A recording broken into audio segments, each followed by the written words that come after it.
They do not hate the empath. Hate is too shallow a word for the tremor that passes through the human soul when it stands before a mirror that refuses to lie. What they feel, though they may call it hatred, is fear. Fear of revelation, fear of themselves. For every empath is not merely a kind heart wandering through the world, but a living instrument of reflection, a mirror in which the unconscious of others glimpses its own face. When I say they, I speak not of a group or an enemy, but of the hidden human that lives in all of us. The one who cannot bear to see what he truly is. You must understand that the empathic soul is not born to comfort the world. It is born to awaken it. To feel deeply is not a sentimental gift but an initiatory burden. It is the psyche's way of touching the divine and the demonic within humanity. When you walk into a room and sense the heaviness that no one speaks of, when you feel sorrow that has no name and anger that is not yours, you are not imagining things. You are encountering the collective unconscious made visible through your sensitivity. And this sensitivity is not weakness. It is clairvoyance of the soul. But the world fears clairvoyance. It fears the one who sees without being told, who feels what is denied. Every culture has crucified its mirrors. Socrates with hemlock, Christ with a cross, and countless silent ones with isolation.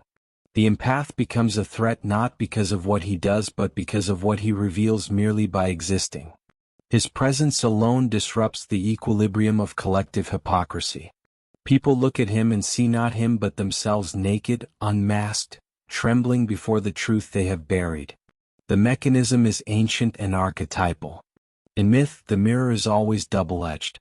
Perseus used it to slay Medusa, not to behold her directly, for direct confrontation with the unconscious can petrify.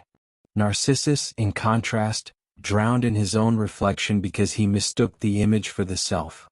Between these extremes lives the empath, neither petrified nor narcissistic, but condemned to carry the mirror gently through a world that alternates between fascination and fear. His life oscillates between reverence and rejection, between being seen as a savior and being cast out as a threat. You ask why people betray the empaths, why they turn cold after tasting his warmth. It is because love in its truest form is alchemical fire. It transforms whatever it touches. But not all souls wish to be transformed. To love an empath is to risk exposure. Every caress becomes confession. So they retreat, inventing stories. You are too sensitive, too intense, too emotional. Yet what they truly mean is you see too much of me. The empath's gaze activates the shadow in others, and the shadow resists annihilation. It prefers projection. Thus, the empath becomes the scapegoat, the vessel that carries what others cannot face. In the language of psychology, projection is the unconscious transference of one's denied qualities onto another. But in the language of the soul, projection is magic. It creates reality through fear. When someone projects hatred onto the empath, they are not punishing him. They are protecting their fragile illusion of innocence.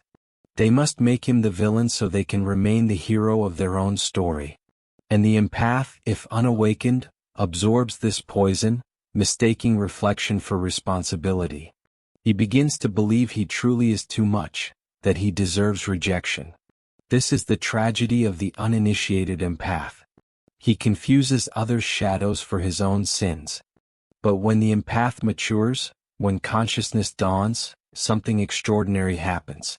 He realizes that he has never been the target, only the mirror. He begins to see the pattern repeating across lifetimes, relationships, and dreams. Each encounter, each betrayal, each sudden withdrawal from those he loves is an archetypal play of light and darkness. In that realization, compassion replaces confusion. He no longer takes their fear personally. He understands that people hate the light only because it reveals their own darkness. Do you see the paradox?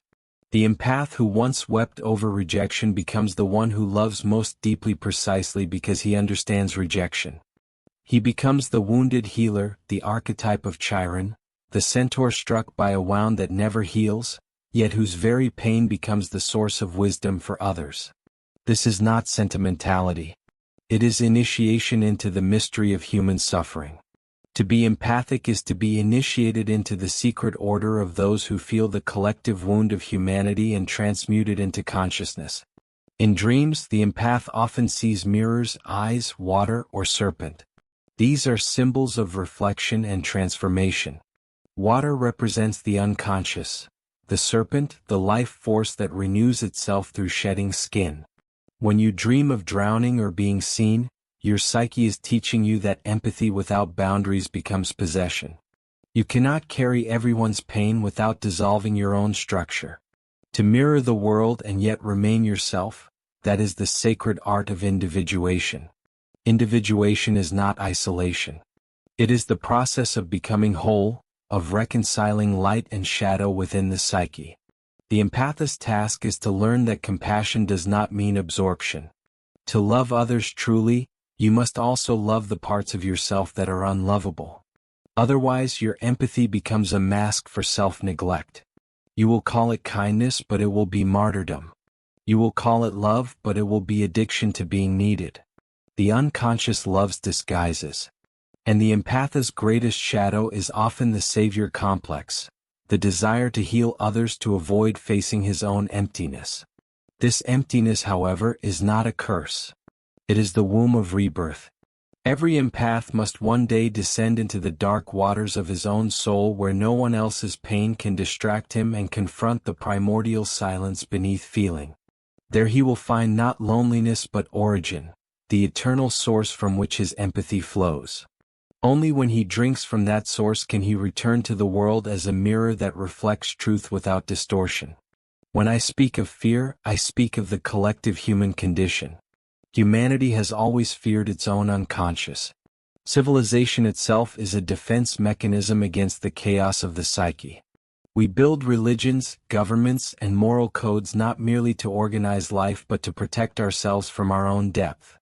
The empath disrupts this architecture of denial by existing as an embodiment of feeling, by reminding others that beneath their masks they too are trembling beings of emotion and dream.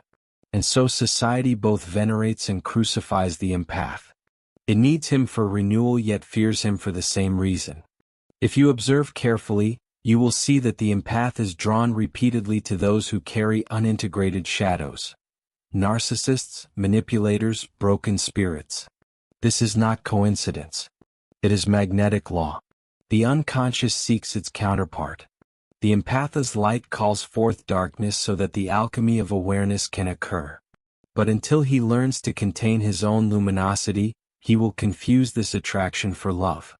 He will keep rescuing the same wound in different faces, reenacting the ancient story of the healer who forgets to heal himself. In this theater of mirrors, every relationship is a revelation. The one who abandons you teaches you where you abandon yourself. The one who deceives you exposes your own self-deception. The one who belittles you reveals the voice of your own inner critic. Life conspires not to punish you but to awaken you. And the empath, being sensitive, experiences this awakening as both agony and grace. His heart breaks, but through the crack enters light. As Rumi said, the wound is the place where the light enters you. What Rumi called light, I call consciousness. And consciousness, though divine, is born through suffering. To awaken as an empath is to outgrow victimhood. You cease asking why do they hate me and begin wondering what in them is terrified of being seen. You understand that their hostility is the cry of a soul resisting its own evolution. Then you no longer retaliate. You radiate. You become transparent. You walk through the world as a mirror reflecting not judgment but awareness. And this awareness itself is transformative. It rearranges the very fabric of reality. The energy that once triggered conflict now invites healing. But do not mistake this serenity for detachment. True empathy is not indifference but intimacy with the essence of all things. It is to feel the heartbeat of existence without drowning in its pain. This balance is the highest art of the soul. Few achieve it, for it demands both sensitivity and strength, surrender and structure, love and discernment. The empath must become both mirror and boundary, both vessel and flame. When the empath finally accepts his role as mirror, he ceases to demand understanding from the world. He no longer pleads to be seen because he himself sees. He becomes, in a quiet sense, the analyst of the collective psyche, a modern mystic who listens to the soul of humanity whispering through every interaction. And in this listening he becomes free.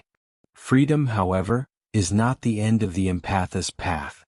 It is only the beginning of conscious participation in the mystery of being. To live as a free empath is to live as one who continually integrates the opposites: love and anger, tenderness and power, shadow and light.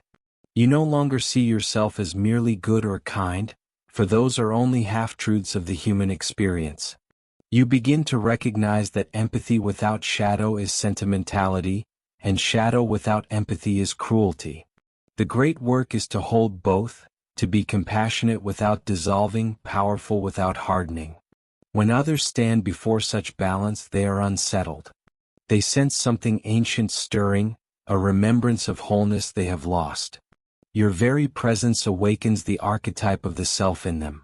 And that awakening is never gentle. The self, the center of the total psyche, demands the death of the persona. It tears through illusions like fire through dry leaves. That is why the empath, once conscious, will provoke deep reactions from those around him. Some will love him for it, feeling liberated in his presence. Others will recoil, feeling as if their souls have been exposed. But none will remain unchanged. This is the cost of being a mirror. You cannot choose what you reflect. The light and the shadow appear equally in your field.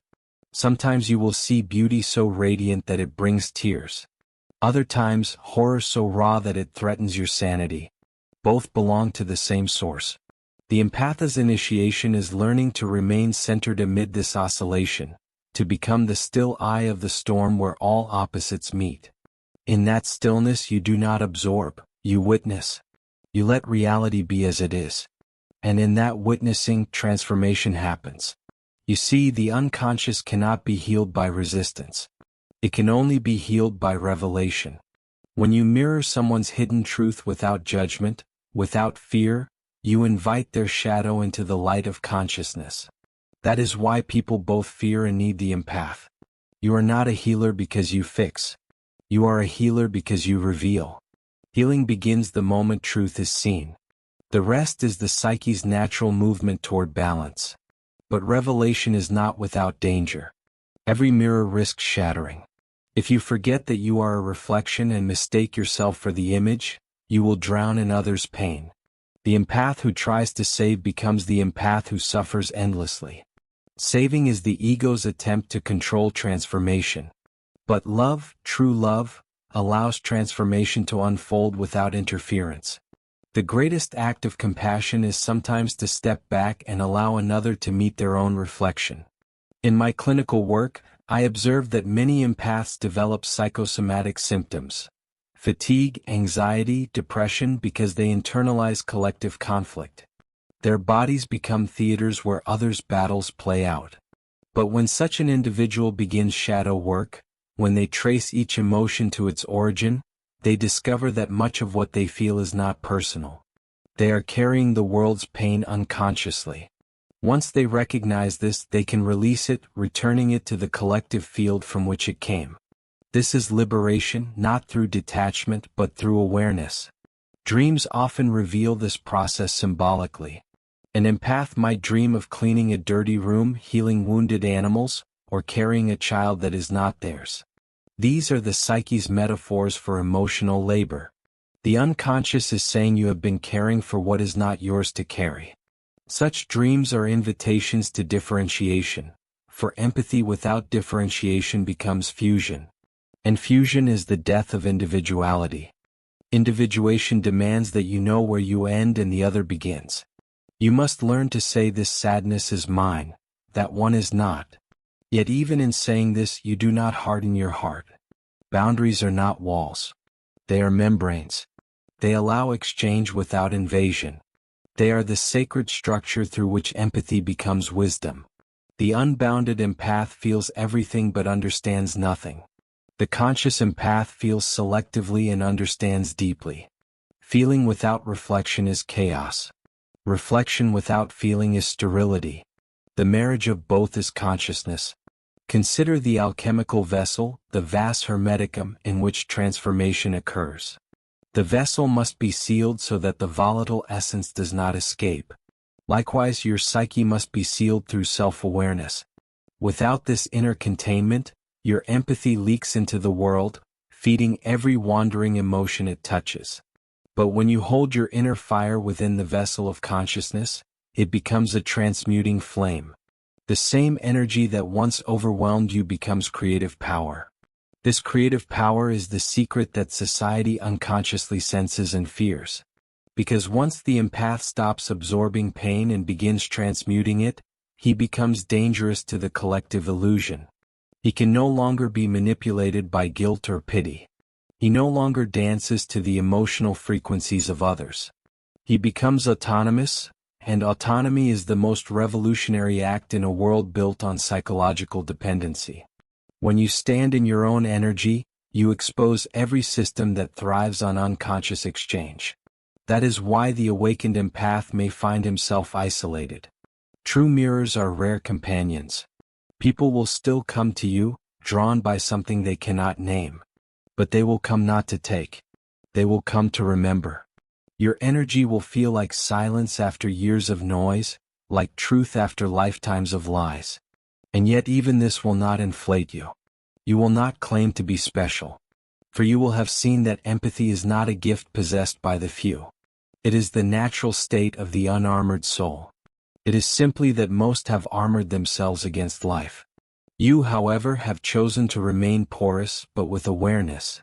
You will walk through crowds and feel waves of emotion yet remain untouched at the core. You will listen to pain without drowning, witness madness without judgment, and hold love without clinging. In this state, empathy becomes not emotion but perception. You perceive the invisible threads connecting all beings. You see that the same consciousness looks out through every pair of eyes. What is there to hate then but one's own reflection? And so you forgive, not as an act of moral superiority but as a recognition of reality. You forgive because there is nothing outside you to condemn. Every soul that has hurt you was in truth playing its role in the grand mirror of awakening. They were showing you the parts of yourself still yearning to be seen. The narcissist, the betrayer, the abandoner, all were aspects of the great dream teaching you self-awareness. When this truth sinks deep, bitterness dissolves. You stop asking for closure because you realize the circle was always closed. At this point, the empath becomes a mystic. He ceases to react to the world and begins to participate in it consciously. Life becomes dialogue rather than drama. Each emotion is a messenger. Each conflict a mirror. Each love a revelation. You no longer divide experience into good and evil, light and dark, gain and loss. You see that everything serves the evolution of consciousness. Even hatred serves love by revealing where love is absent. Now understand this. When others sense such presence, they will still project. They cannot help it. The unconscious projects instinctively, like breathing. But your awareness will transmute those projections the moment they touch you. Their fear becomes your compassion, their anger your mirror. You will no longer absorb energy. You will metabolize it. Just as the body transforms food into life, the awakened soul transforms emotion into wisdom. And yet there will be moments when loneliness returns, subtle, existential. You will wonder if anyone truly sees you. That is when you must remember, mirrors are rarely seen by themselves. They reflect others, not their own image. To be a mirror is to exist in paradox, utterly transparent yet profoundly necessary. The world cannot acknowledge you fully because your gift lies in revealing, not in being revealed. But the self sees you. The divine within you bears witness to your journey, and that is enough. In the end, they do not hate the empath. They fear the awakening that the empath represents. For to face the mirror is to face God. And to face God is to face oneself entirely. The terror of the human heart is not of darkness but of its own light. To look into the empath's eyes is to see eternity staring back, a reflection so pure that pretense collapses. And so they call it too much, too intense, too emotional, when in truth it is too real. But you, my friend, must continue to be real. The world needs mirrors more than masks. For when enough mirrors stand together, the illusion breaks. The collective shadow will finally be seen, and humanity will remember that empathy was never a weakness. It was the original language of the soul. There comes a point in the evolution of every empathic soul where the personal dissolves into the archetypal. What once felt like your private suffering, the misunderstandings, the betrayals, the overwhelming emotions, reveals itself as a cosmic drama. You begin to sense that your pain was never merely yours. It was humanity's ancient ache moving through you. In that realization, something shifts. You stop asking why life has been hard on you and you start asking why the human soul must learn through suffering at all. The question itself is an initiation into mystery. Suffering, in truth, is not punishment. It is the pressure of the unconscious seeking consciousness. It is the psyche's labor trying to give birth to awareness. For the empath, this labor is intensified because your sensitivity keeps the veil thin. You feel what others repress. You dream what others deny. You embody what the collective hides in you. The tension of the opposites is lived directly. It is as if the universe has chosen your nervous system as an instrument for its symphony of awakening. That is both the burden and the blessing of empathy. It is participation in creation itself. When you sense the pain of the world, it is not to drown in it but to transmute it. You are the alchemist of emotion, turning unconscious shadow into luminous awareness. Each tear, each trembling is an offering. The soul does not evolve through avoidance but through integration. Every feeling you have dared to feel has added one more thread to the great tapestry of human consciousness. To feel is to know God in motion. But this knowledge cannot be taught by words. It must be lived through embodiment. That is why life will keep presenting you with mirrors until you recognize yourself in all of them. Every encounter with another soul is a reflection of an inner state. The arrogant one reflects your disowned pride. The helpless one mirrors your denied vulnerability. The manipulator shows your fear of power. The beloved reveals your forgotten divinity. Nothing in your life has ever been random. The unconscious arranges everything to bring you face to face with what you have yet to integrate. When you finally see this pattern, resentment dissolves into reverence. You realize that even those who hurt you were sacred messengers. And so the empath begins to live differently. You no longer move through the world as a victim of others' emotions but as a conscious participant in the evolution of the collective psyche. You feel energy not as an assault but as information. Every emotion becomes a symbol. Every reaction a clue. The external world becomes a dream that reveals the interior.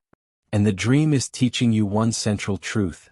Consciousness expands through relationship. You cannot know yourself without the other. For the other is the mirror of your becoming. This is the secret behind all true relationships. Not comfort, not companionship, but transformation. The empath who understands this ceases to chase harmony at all costs.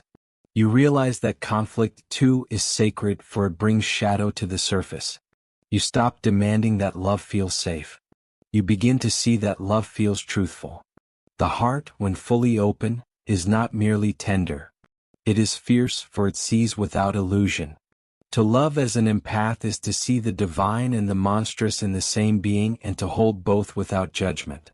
But you must remember, even the divine cannot dwell in you if you have not made peace with your darkness. The empath who fears his own anger, his own desire, his own selfishness remains half alive. The shadow will not be denied. It will find expression in hidden ways, fatigue, confusion, or spiritual pride. True empathy includes the dark. It says, I, too, am capable of what I condemn. Only then does compassion become real. Only then do you see that evil is not some external enemy but the unloved part of the soul begging to be seen. The mystics of every age have known this secret. They descended into their own abyss to find God. Jung called it the night sea journey, the descent into the unconscious where all masks dissolve. The empath's descent is through feeling. You do not think your way into wholeness. You feel your way there. You walk through grief, fear, and loneliness, not as obstacles but as doorways. Each emotion, fully felt, transforms into wisdom. The deeper you go, the more light you discover in the darkness. The unconscious is not evil. It is merely unknown. And when the unknown is met with awareness, it becomes sacred. Eventually, you will notice something miraculous. The more you integrate, the less reactive you become. You stop being tossed about by the storms of others' emotions. You begin to radiate calm, not the calm of repression, but of rootedness. This calm is not passive. It is magnetic. It draws others towards their own stillness. Your presence alone begins to heal. Not because you do anything, but because you embody the truth that everyone is seeking. That peace is not the absence of feeling but the presence of consciousness. And yet you will remain human. There will be days when the world feels heavy, when compassion feels like exhaustion, when silence feels like exile. But even in those moments, the divine experiment continues. The soul learns through rhythm, not perfection, expansion and contraction, illumination and forgetting. This is how consciousness breathes. The empath's task is not to stay in light forever, but to move gracefully between realms, carrying awareness wherever it goes. You are a bridge between worlds, a translator of the invisible. As you evolve, you begin to sense that empathy itself is an archetype, an eternal pattern in the human psyche, representing the reconciliation of all opposites. It is the archetype of the sacred heart, the center where feeling becomes knowing. In ancient symbols, this heart is often depicted surrounded by thorns and flame.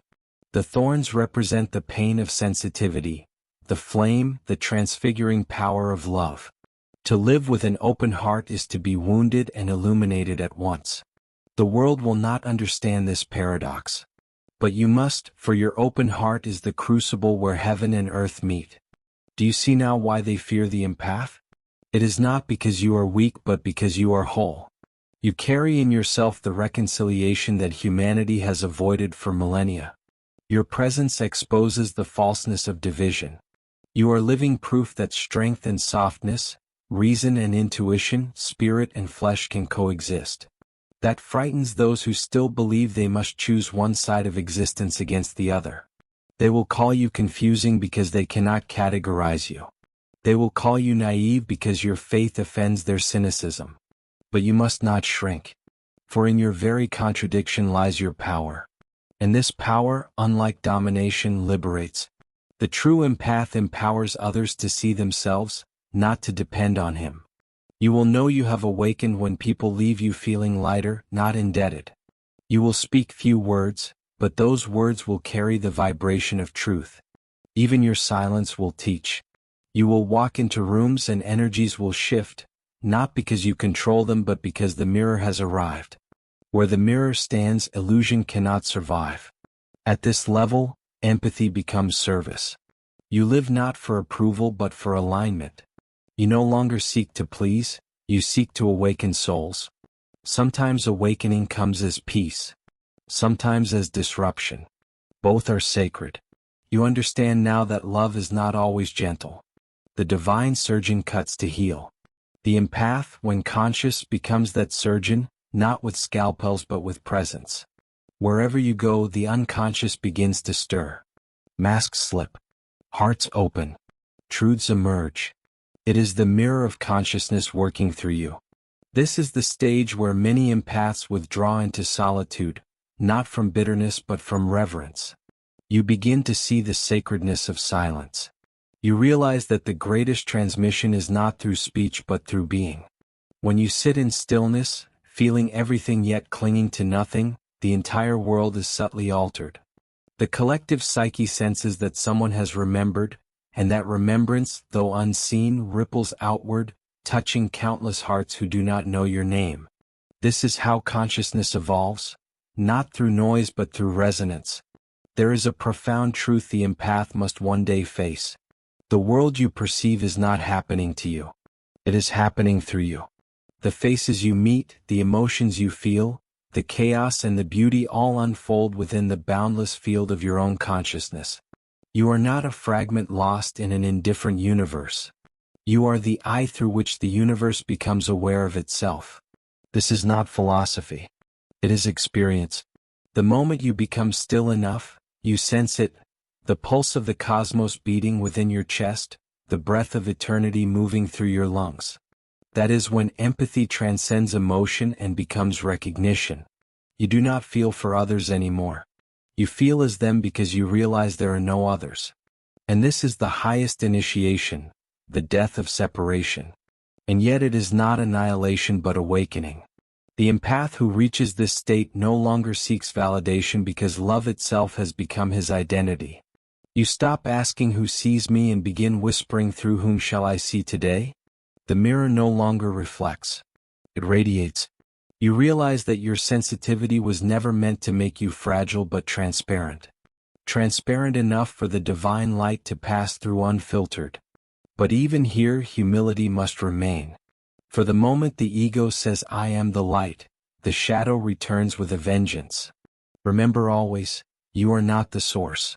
You are the vessel. The light flows through you, not from you. The ego wants to own what was meant to move. So you live in surrender, allowing empathy to remain an act of grace, not control. You feel deeply but you let go easily. You give but you no longer bleed. You listen but you do not lose yourself in the noise of others. This is the equilibrium of the mature soul. Open yet anchored, tender yet strong, invisible yet immeasurably alive. And what of those who still fear you? You will meet them until your last breath. The ones who misread your silence as judgment, your compassion as manipulation, your truth as attack. Do not defend yourself. It is not you they resist. It is the mirror. When they lash out, they are fighting their own reflection, mistaking your light for their shadow. Your task is not to convince them otherwise but to stay radiant anyway. Love them silently from the dimension beyond understanding. For every soul you refuse to hate, the collective becomes a little more conscious. You are not here to win arguments. You are here to shift frequency. This is why I say they do not hate the empath. They fear what the mirror reveals in themselves. The empath does not create their fear. He exposes it. He does not invent their shadows. He illuminates them. And illumination is always painful before it becomes liberating. What you represent to them is not rejection but evolution. When the mirror appears, the mask must fall. When the truth is seen, the lie cannot continue. And though they may run, the reflection will follow them until they too awaken. You must learn to bless this process. Do not resent those who leave you. They are obeying the ancient rhythm of awakening. Approach, revelation, retreat. It is not rejection, it is integration. They will return, perhaps not to you but to themselves. The seed you planted will grow in the soil of their soul long after you have gone. That is the quiet miracle of the empathic path. You heal by existing. You awaken by being. You teach by reflecting. You love by releasing. And when your journey nears its end, you will look back and see that nothing was wasted. Every tear was a baptism. Every wound was a doorway. Every solitude was preparation for seeing God face to face within your own heart. You will understand that empathy was never a burden but a covenant, the agreement between your soul and the divine that you would feel everything so that nothing would remain hidden. You were sent not to escape darkness but to remind it of its own light. In that final understanding, peace descends. You no longer divide the world into oppressor and victim, shadow and saint, self and other. You stand in the middle of the great paradox, smiling. You realize that even the fear others projected onto you was love in disguise, a distorted attempt of the unconscious to protect itself from too much light too soon. Everything was love, merely at different stages of remembering itself. And so the empath becomes the sage. The mirror becomes the window through which eternity gazes into time. You walk softly, speak little, and radiate much. The same world that once overwhelmed you now moves within you like music. You sense that life is not a struggle between light and dark, but a dance, each step necessary, each shadow sacred. You bow to the mystery and whisper, it was never about them. It was always about seeing. To those who still hide from their reflection, you offer silence. Not the silence of indifference, but of reverence. For you know the mirror must be met freely. No one can be forced into awakening. You simply hold the space, the luminous stillness where truth can be born. When they are ready, they will see. When they see, they will love. And when they love, they will remember that you were never their enemy, but their reflection in divine disguise. That is the secret I leave you with. Empathy is not the end of evolution. It is its beginning. For when humanity learns to feel again, it will remember what it means to be whole. The empath is the first whisper of that remembrance, the dawn before the collective awakening. So stand firm in your sensitivity. It is the voice of the universe learning to listen to itself. You were never too much. You were the mirror that showed the world what it truly is. And though they may fear you now, one day they will understand that it was you, the empath, who held the key to their redemption. When the last veil falls, they will look into your eyes and see not you but themselves.